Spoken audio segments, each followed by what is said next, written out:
Welcome back. I can hear that it is more continuity in our seminary than break. But I will also insist that in life it can come very positive outputs from breaks sometimes. But this is more continuity, and we have a nice case with some of the themes in the seminar. Now it's Dag, who is on, and Dag is a very dear person in our milieu for religion, philosophy and ethics in our university. He is a colleague in this milieu. He has written several books on ethics, and he is, as far as I know, the only fellow in my country which is working with Levinas in an economic environment. Please, Dag. He is also our boss. He is our co-rector for the whole university, in charge for research. Thank you. And first, thank you for inviting me to this conference. And thank you for placing me in this context with these very inspiring contributions from Per and Anne-Mari. I think it's extra inspiring to try to follow up and to supply with some new perspectives to the same core of insight and wondering. When I received the mail from Kari with the invitation to this conference the first time, my immediate thought was that this is nothing for me. Here is a bunch of theologians who want to do their own things. And but of course she mailed me because she wanted to tell me about the conference so that I should know. But when I received the invitation for a second time, I thought, well, maybe they really want me to come.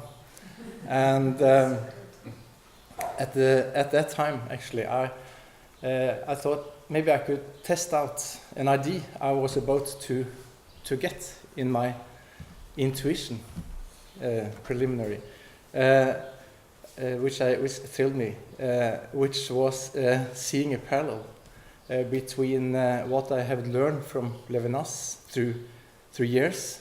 I have worked with him quite some years, on the one hand, and on the other hand, what I had learned from my wife through even more years. She works clinically with new mothers, new parents who need help in their role as mothers and parents. And through her work I learned to know some theories and so reflections that was very stimulating and very interesting to me. It is about how the brain of an infant is formed through early attachment, where reinforcement of positive emotions and regulation through, for instance, containment of negative emotion constructs a neural pattern in the brain for later cognition and abstract thinking. And further, as I elaborated more on this, after having signed up for the conference, I suddenly discovered that I could also use some of my old knowledge from my time as a student in mathematics, which I never thought I would use more, about the notion of infinity and the theory of infinite sets. And to be more specific, the observation that there are different kinds of infinity, different sizes of infinity. So that will be my last part of the lecture. Also, from these 3 previous days, I've listened. It was more than a bunch of theologians. It was very interesting, very much of it, and I learned a lot. And I think what I've seen in many of the contributions these 3 days is a need to what we can call to deconstruct the wall raised between eros and agape, and I think this is this is also a contribution to that deconstruction. In a way, we can say that Levinas mainly talks about the agape part of love, while attachment theory of love in the psychotherapy is occupied with the eros part of love.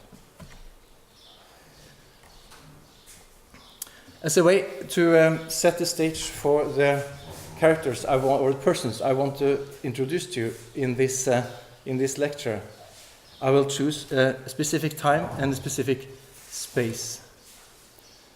In the late 1850s, two women in two Jewish families, in two small towns, in the province of Moravia, or Mähren in Norwegian, in the Austrian Empire, today a part of the Czech Republic, eastern part of the Czech Republic, only 90 kilometers apart.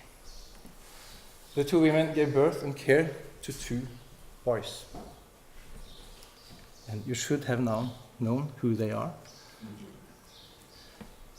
Edmund Husserl, who was born in 1859, died in 1938, and Sigmund Freud, born in 1856, 3 years earlier, died in 1939. There's not very many people who we can say about them that they as individuals founded new directions into the knowledge of how it is to be a human being. But we can say that of these two persons. Or at least it is commonly accepted that we can say that. Well, we could go back to the ancient Greek, of course, but somewhere we have to start. Husserl founded phenomenology. The phenomenology of Husserl was applied on interhuman attachment by Emanuel Levinas, who was born in 1906 and died in 1995. There's some differences about the years here. I think they use a different calendar in Lithuania, where he was born in 1906. While the psychoanalysis founded by Freud was applied on interhuman attachment by the British psychoanalyst John Bowlby, who was born in 1907 and died in 1990. These are not two straightforward lines.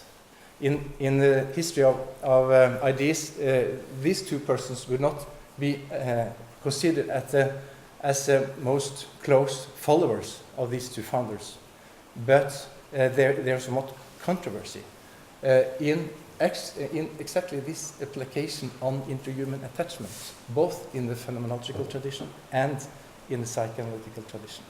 So they went new ways, and they were not accepted in the first time as actually real followers of their founding fathers, just because of this attachment or relational part of the base they had. We go one step further to our time. This attachment between humans, introduced by Levinas, was presented as the primacy of love by the Belgian professor in theology and philosophy at the Catholic University in Leuven, Roger Bourgrave, who was born in 1942 and who's still among us, as far as I know.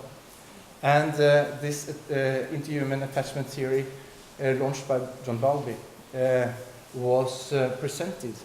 is presented as the primacy of love by the American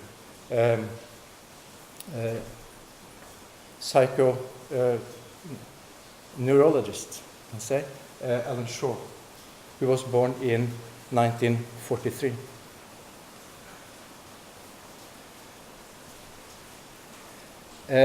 You may say, for those who know, maybe that Bourgrave, why the word love? Why does the word love come into? Bourgrave is actually a very acknowledged interpreter of Levinas. He is an official bibliographer appointed by the Levinas family, but he also maybe brings the Levinas works into a Christian tradition. I will not reflect much on that here because you are more competent than that, in that than I am. But that may be one reason why love is so crucial in the presentation of Levinas, in the text of Burggrav. Alan Shore, research in neurobiology and clinical, working clinically. He's American, and in general, I think maybe Americans use the word love more often than Europeans. I love this and I love that, and things like that. What I want to show in this lecture is that these two lines may approach one another. And that's, of course, also very interesting to me and to us, because this two line is the line of discussions in at our dinner tables at home. So it's also a story of love at several levels. This quotation from Levinas is found in his book, Difficult Freedom, an essay on Judaism. And he said about his biography that it is dominated by the presentiment and the memory of the Nazi horror. And we may say that if we could call something a research question for Levinas, it is, why did the Nazi horror cease? That was different from many of his contemporaries, also from many of his contemporary Jewish post-Holocaustian philosophers, who posed the question, why did this happen? Why did this Nazi horror happen in the midst of what we want to call the European civilization, with the heritage from Kant and others? To Levinas, this was not a very interesting question. This was quite a simple question, how it could happen. I'll come back to that. But the real interesting question, why did it stop? Because that question sets the search for ethics. Where does ethics come from? That's the answer. That's a path towards an answer to that question. And what was the answer for Levinas? It was a permanent war of all against all, permanent terror, permanent horror, is held back by what he called the human wonder, which can also be called love. The physical experience of the face of the other is a break with totality, with rationality, and with all theorizing distance. It is not a sublime meeting, it is a physical meeting with the face of the other. Which puts myself out of my own thoughts, my own circles, my own orders, mental orders of the world. And this quotation is from the same book as the previous quotation, Difficult Liberty.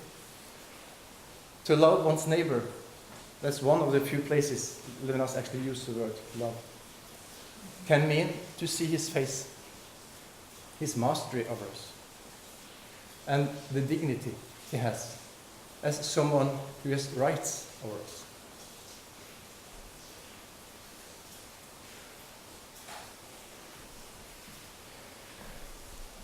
From there,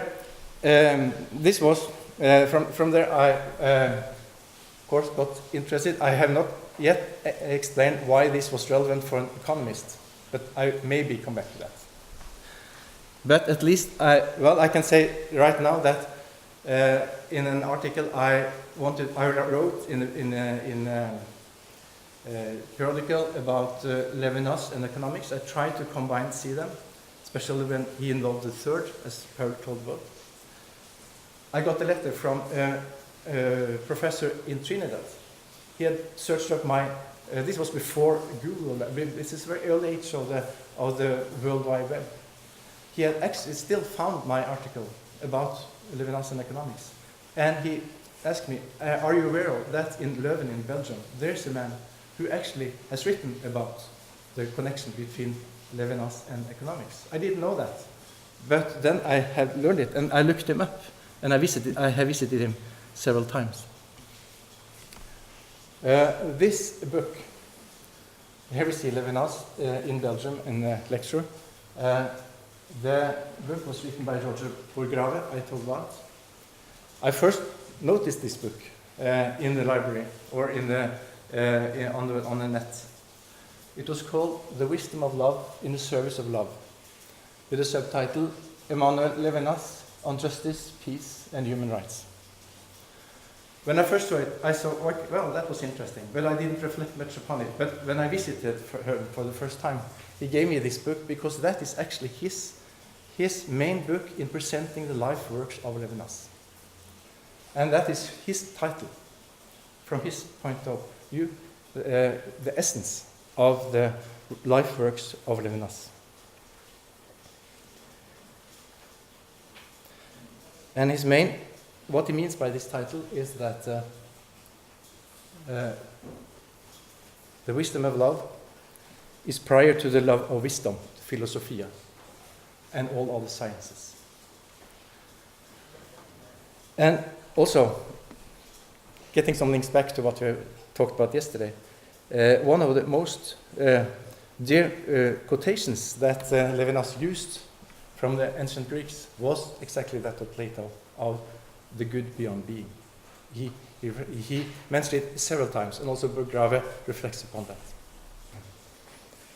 that. Then I came home and I wanted to see some critical views on Levinas. We are scholars, of course. We shouldn't only be unreflected. We should be posing some critical questions.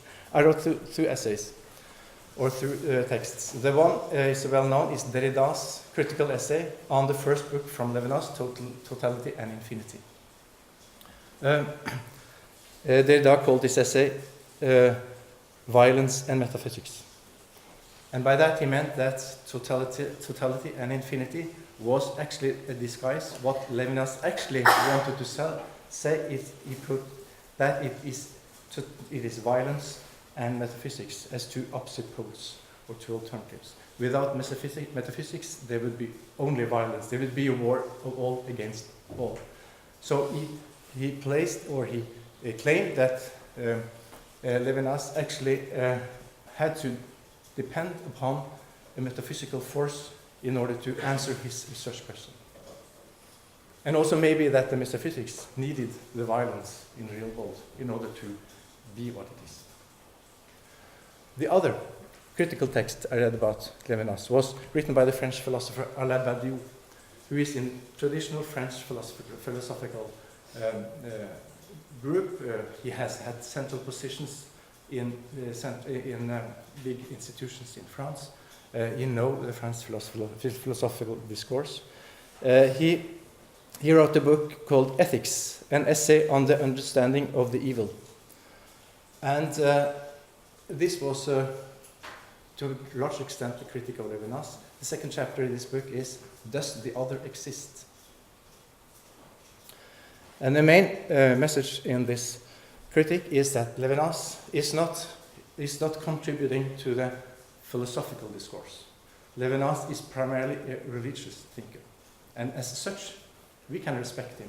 He tells us a lot of what religiosity is and how the idea of God comes into the mind of man. But he presupposes a metaphysical or religious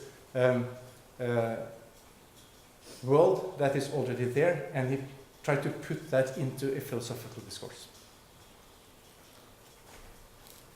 So then I had read it. I went to Bourgrave again and asked him, what do you think about this?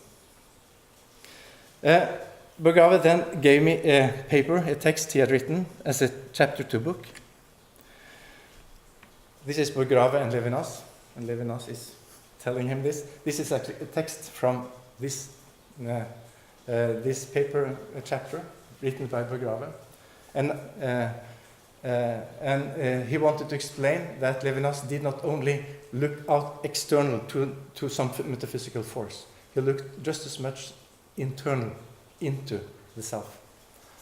And he said, in spite of ourselves, this is Bourgrave's interpretation of Levinas.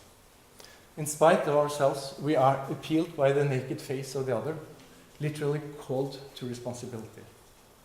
Well, then, in order to be able to be touched by the fate and see the suffering of the other, we must be touchable. So that that which happens would be able to happen. Namely, the hetero-affection by the face. We must assume that we are affectable. There must be something inside us before we see the face.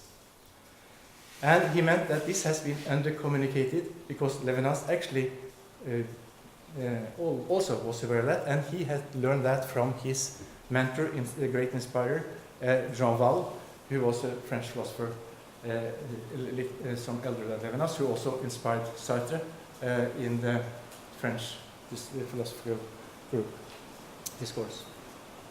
So what Bourgault then said is that it is not only about Levinas seeing the face as a representation of God or some other external transcendental power. It is also a kind of transcendence down to the self, beneath the knowing self, under the conscious self, before the self is formed.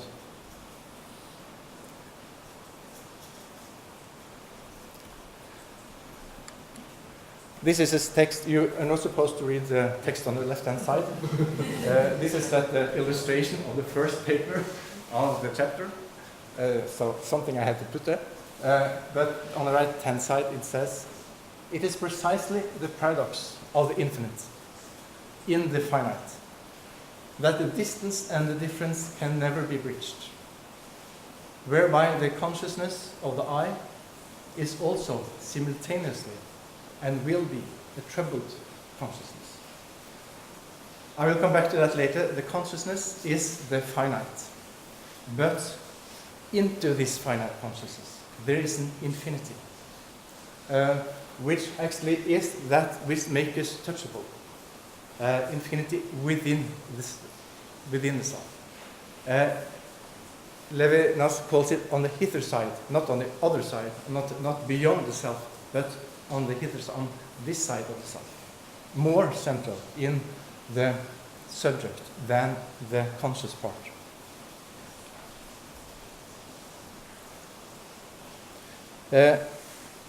Bourgault used the word scruples. That is also in Brooklyn Norwegian, scrupler. We have some scruples when we do and see things and experience things. And this is this troubled consciousness. And I also think that when Per talks about these refugees coming to Moldavos, we feel this troubled consciousness. Levinas will not use the word bad consciousness or dårlig samvittighet in Norwegian, because it is not up in the consciousness. It is not conscious. It's not possible to put words to it. But it is an inner unrest beneath what we actually can put words to.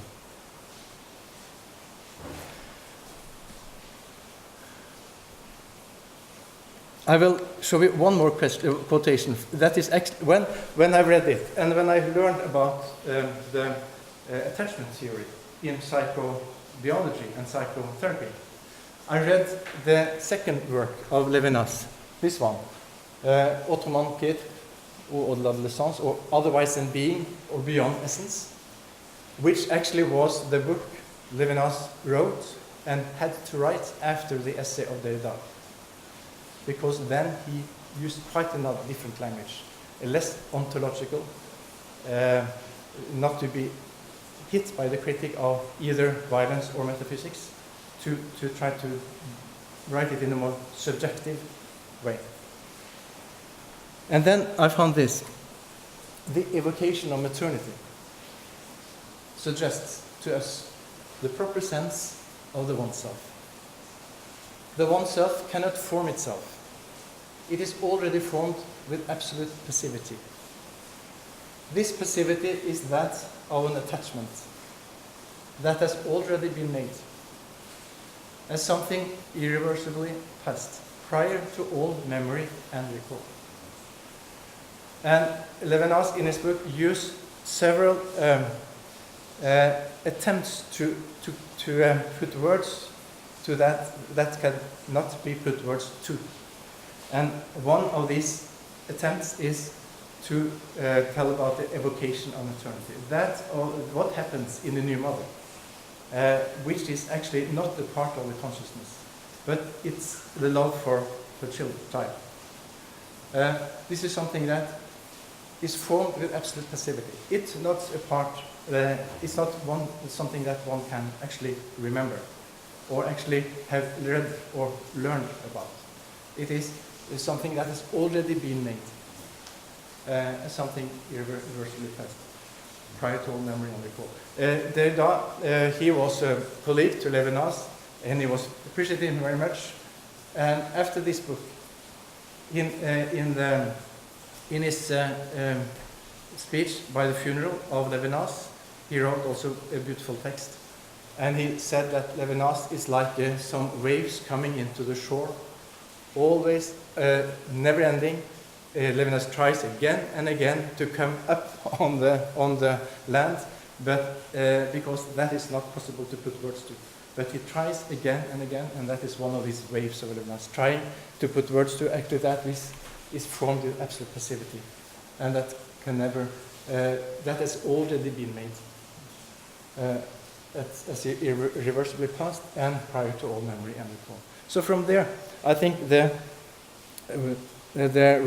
way is not long to jump to the other line of thought I presented you in the introduction, founded by Freud. I will jump directly to the last person, Alan Shaw, who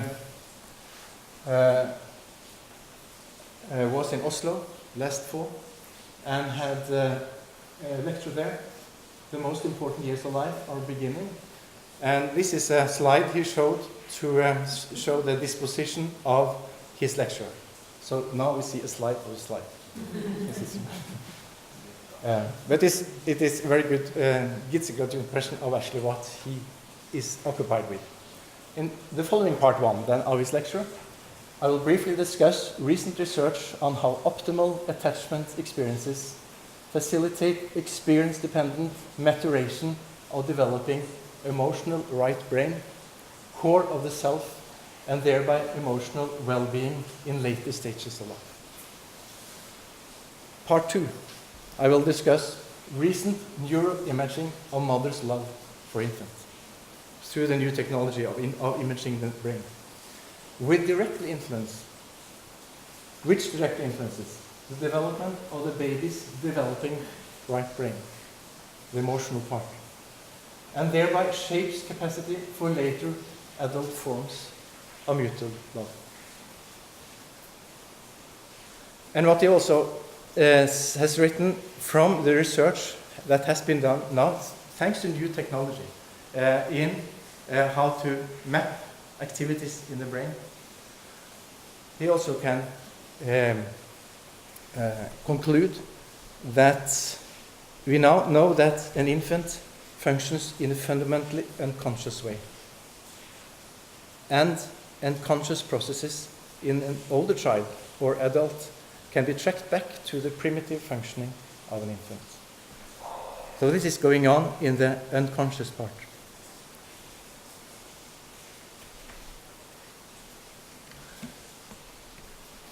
This is an illustration from one of Shaw's texts. And I would say in this context that the mother is the first other for the human being. This is a different other. The first meeting with a different other. Maybe even before birth. Before the new human being started traveling or becoming oneself. And we know that the face have a unique significance on the baby. The face of the mother. And the eyes, that is more older research. The eyes of the infant is actually adjusted to the distance from the breast to the face of the mother. So that is the first contact with birth. I don't want to make any psychoanalysis of Levinas. That's what Metochi did. But I see some parallels, of course. How is our preoccupation with the face? And then in this interaction, the infant learns also what they in this profession calls affect regulation, the self-regulation of emotions, as I told you about earlier. And how this self-regulation of emotions actually is the first, the traces that are made in the brain. The brain is not ready when at birth. That actually makes the brain ready, affectable, and also ready for receiving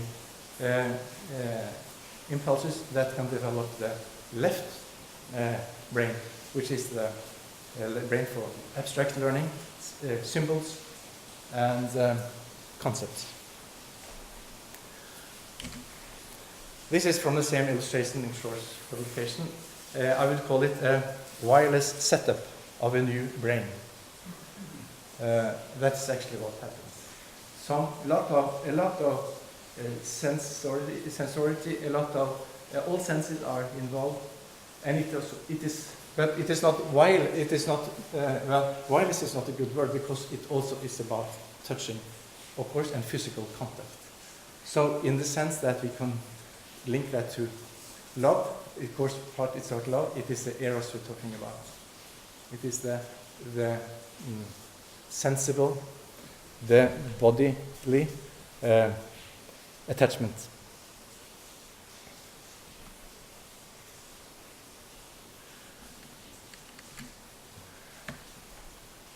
I just repeat it.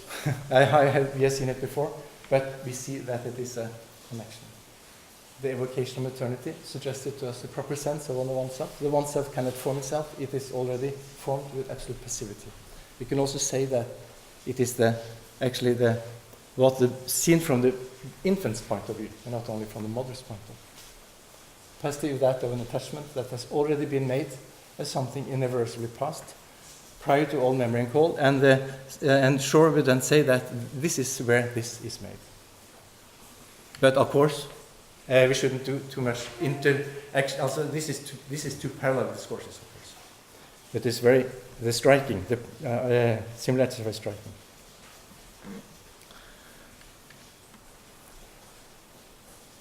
I found two icons where there's a direct interaction between mother and infant. I will not attach any explaining words. I've learned that this will only be reducing. But it is very close to show them. It is the same constellation. And it's something about infinity that will now go over to. And actually, in the last break, I looked in this small chapel in here.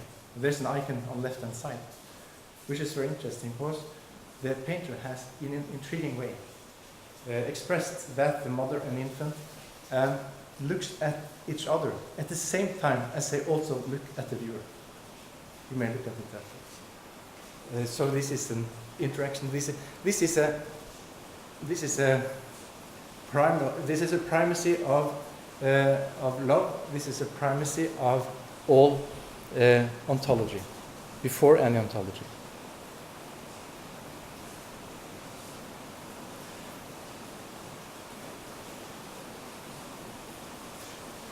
And I feel that and try to put this into the theory of Levinas and other explaining theories is what Pell and Levinas calls to reducing the other to the same. So this is an expression of the other, and it can never, in the illustration, either that or the short illustration can replace the experience. So I will rather say that is a kind of recognition that takes place in our mind. And you see places like that. So finally, I will say something about the infinite and the finite, because this is, I think, can be very bind these two directions together. From Levinas to neurobiology. In Levinas, we have the infinity of the physical experience of the face of the other. I will come back to more precise definitions of infinity. But Levinas also talk of the finiteness of the language construction that takes place when meeting the third in the totality part. This is a finite. Or in the last version of Levinas, the violence part of the world, this is finite. While the experience of facing the other is infinite. It has an infinity. In neurobiology, there is a parallel. There's an infinity of the unconscious emotions in the human body. Because the emotions are bio-neural processes, physical processes taking place in the body that we have no consciousness of. Why? What we do when we make languages, we give name to our experiences, to concepts in the conscious mind. This is finite. There's a finite number of words that we can use, even if we create new words. There will still be finite numbers in this consciousness of words.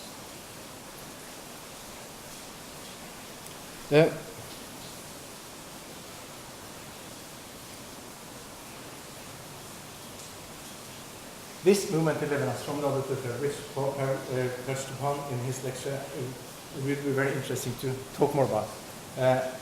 Because I think this is also, I learned two words yesterday and the days before. What is apophatic and cataphatic?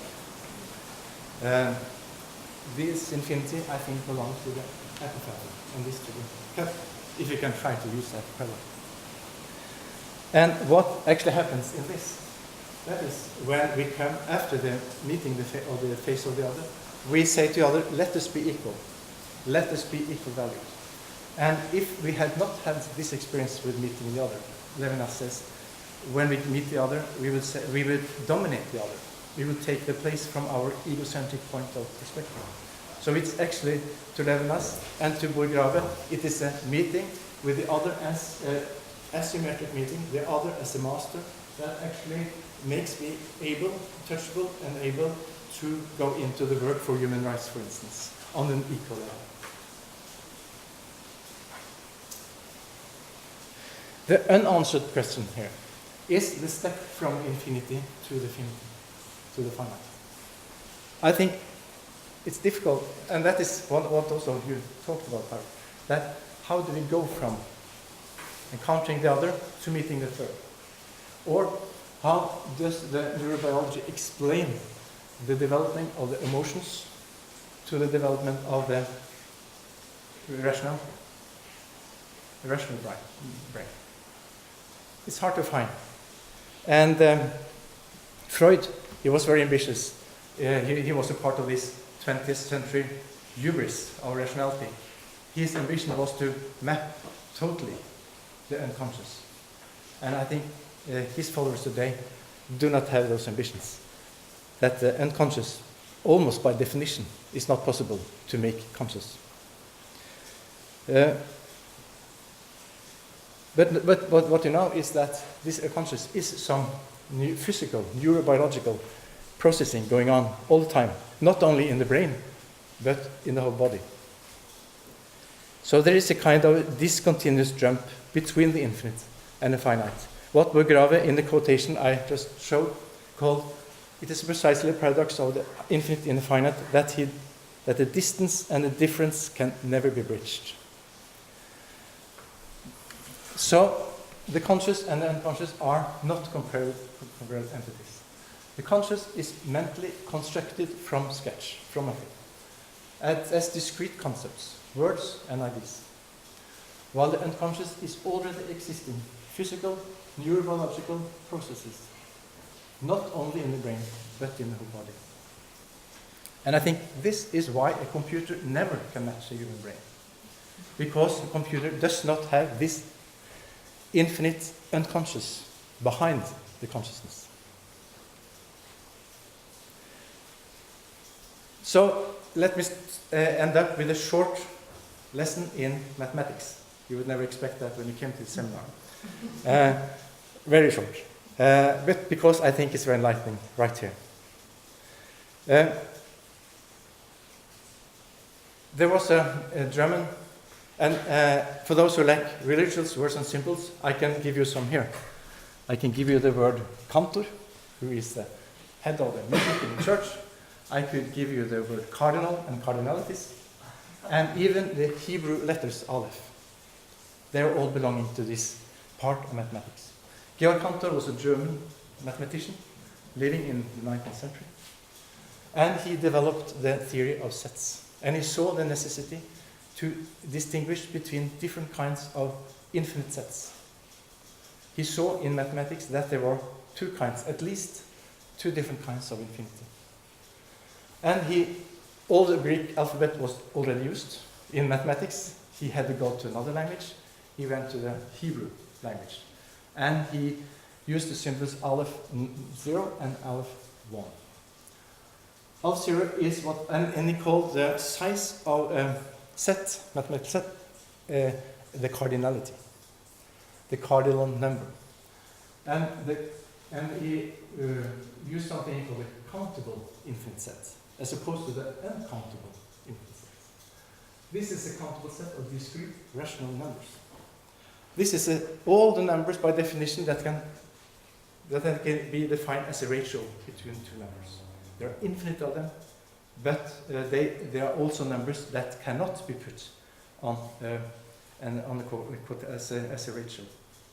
For instance, the constant p. For instance, the constant of acceleration of gravity in physics and things like that.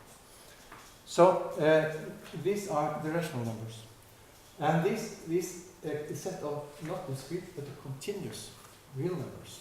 All the numbers on the axis, however long it is. And it's infinitely more infinite than the rational numbers. The rational number we can have it as close as we want. In any interval we can put a rational number, but you can never fill the interval with a rational number. But real numbers fill the interval because they are already there. They're already there in nature. But in our brains, in our constructing activities, we can only construct this. When we try to put decimals to the p, for instance, we can keep on in infinity, but we can never stop. And that is why it is not part of the rational numbers. Well, did you get it? Dangerous question. You can take the questions afterwards. Well, let me go to the conclusion now. But I saw, first up, I saw this parallel to what Anne-Marie said about the difference between grief and diagnosis, or grief and statistics.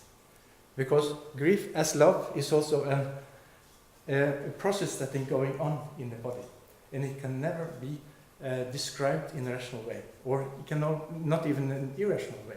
It is a process that is apophatic, if I should try to use a new word I've just learned.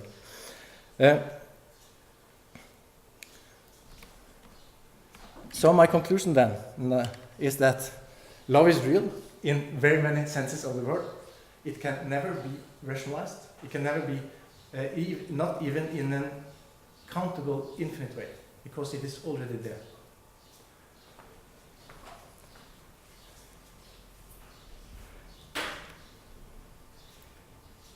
While logic is constructed, not only it is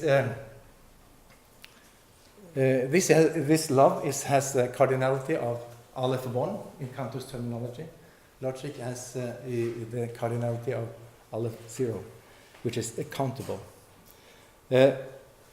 And attached to this, we can say that only that which is constructed can be deconstructed. What is real cannot be deconstructed. For instance, the constructed distinction between eros and agape and orphilias can be deconstructed because they are made by language. Of course, constructions are good to have. We need constructions. We need the language in order also to touch upon the apophatic part, as Levinas again and again tried with his waves to approach that which cannot be expressed in words. But love is the last time I used these two words, apophatic, at least today, and caliphatic is the logic part. Finally, before I stop, if I have 2 more minutes, I will say that this, I think, also has a gender dimension, which have not been touched upon in this seminar so far.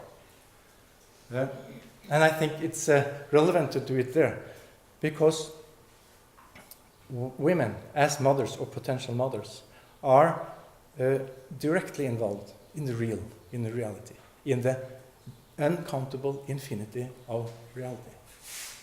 Of course, men is also that because they have a body, and because they love, and all that things. But they do not, but maybe in a more indirect way. And it's very, before any of you say it, all the persons I presented are men in this lecture. They are the construction workers of our culture. The women we have seen is the mothers. In the real, in reality, in real love, in the real attachment and interaction. I think I'll stop there. Thank you.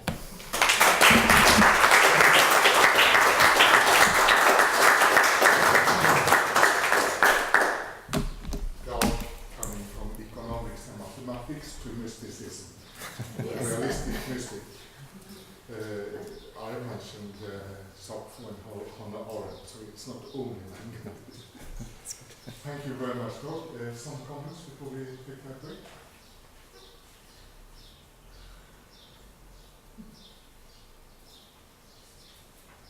Tala?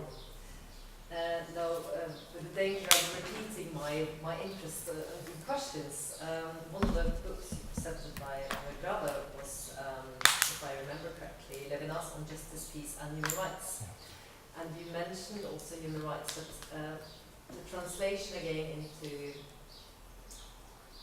love in systems, in political frameworks, what would Levinas say, or did he say anything directly about that in the book? Yes, he did. This is an example of why he felt it was necessary to introduce the third, because in encountering the other, it is no other persons existing. But then you go out in the world and you suddenly meet another other, which is the third.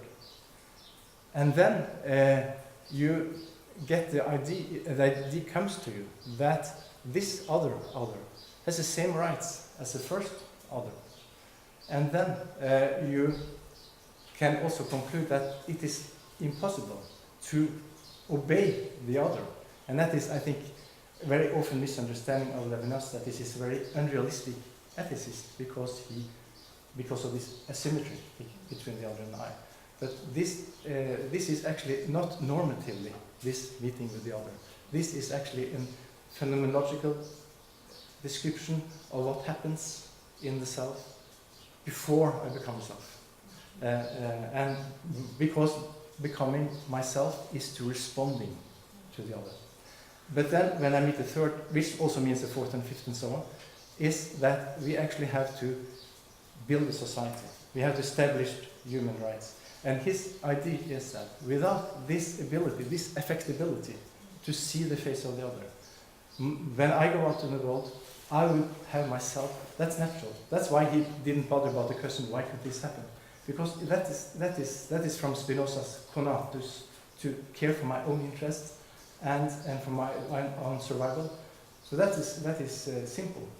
But so then I would just take my place in the sun, as he calls it, and put myself superior to others. And then from that you never will develop any human rights. So the human rights is developed in the meeting with the third, but with the memory of the meeting with the other. Can I just add? Okay. Human rights, the use and construction of human rights is of course criticized for being a Western construct, not always culturally adapted to. Could you reflect a bit on that in this? Yeah. Well, yes, I acknowledge that, and I think maybe also Levinas is a part of this culture, and he was limited to that, as far as I he talked, I think, more universal human rights and not the form maybe it has become. I think he would say that when you go to other cultures, you would see human rights expressed in other ways. It's actually a part of justice. It's going back to Kant's categorical imperative, which he saw as a kind of universal imperative in independent cultures, because he didn't put,